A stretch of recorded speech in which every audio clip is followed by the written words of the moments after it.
of all the modern English Bibles on the market today, probably the most popular of them all, as far as competition for the King James Bible, which, by the way, there is no competition. The King James Bible has been beaten to competition for over 400 years and counting. But of all the new Bibles on the other side of the aisle, perhaps the most popular of them all is the ESV, the English Standard Version.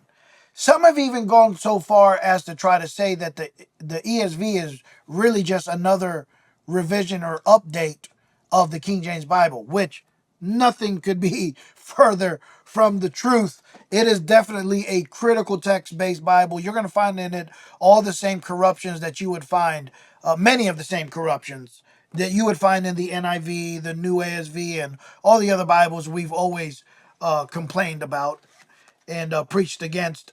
And probably no one has done more work or better work on exposing the errors of the English Standard Version than my friend Dr. Dan Hafley.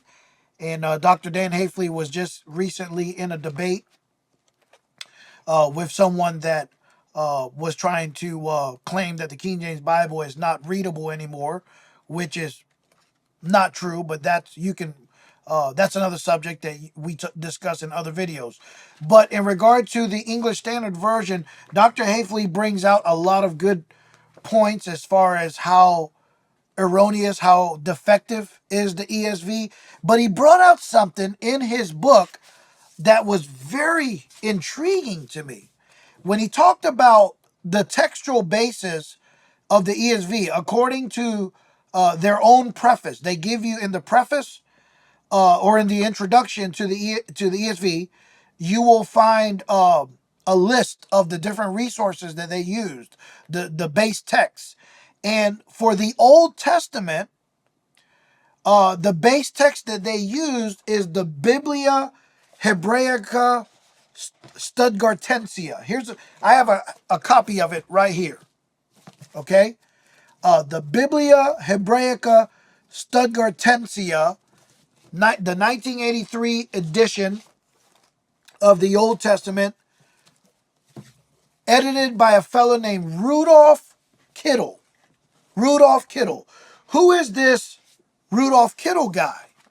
And Dr. Hafley brings out something very interesting, and I want to read it to you. There it is on the screen.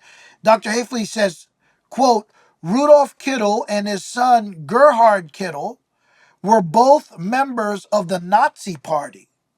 According to the Encyclopedia Judaica, Rudolph Kittle was an anti-Semite and evidently trained his son in the same vein.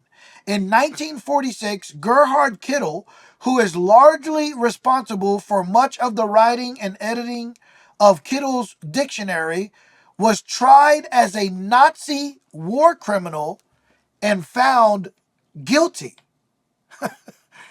And so the ESV, and that quote, by the way, is from Dr. Hafley's book. It's entitled The Keys Are Gone. I encourage you to get you a copy in case you have any friends that may be using the ESV. They need to know the truth about how defective that Bible is and why we stick with our good old-fashioned King James Bible that still works. But Dr. Hafley brings out the fact that the Old Testament basis for the ESV was put together by a war criminal who is a Nazi, a full-blown Nazi, a member of the Nazi Party. So Rudolph Kittle, by the way, is on record. Dr. Hafley gets into this. Rudolph Kittle is on record of referring to Nazism as a call of God and has made statements expressing his gratitude for Adolf Hitler. You agree with that? Now, to be fair, okay, there are many things that I disagree with the King James translators about. Those guys, many of those guys, some of those guys had a whole different system of theology that I would not subscribed to, okay? Some of them were Anglican, others were Puritan in their theology. So me being an independent Baptist, we would have some major differences in our theology. However, there are some disagreements that are more tolerable than others.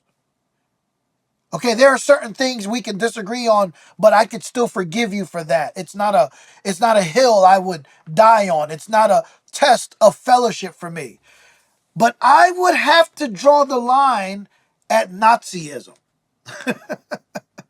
I would have to draw the line at Nazism. Okay? And brethren, I could not help but be skeptical of a Nazi's integrity and desire and ability to produce a pure and faithful representation of the Jewish scriptures. Are you kidding me? Are we supposed to trust a Nazi with the Hebrew scriptures? And so, just another reason to be very highly skeptical of the English Standard Version. I encourage you, get you a copy of Dr. Dan Hafley's booklet called The Keys Are Gone. And he brings out a whole lot of other things that you need to be aware about concerning the English Standard Version. Okay, but I just wanted to highlight that one thing out of his book. It's on pages 5, 6, and 7, because I just thought that was something very interesting. Anyways, stick with your King James Bible, folks. It's the perfect word of God. God bless you.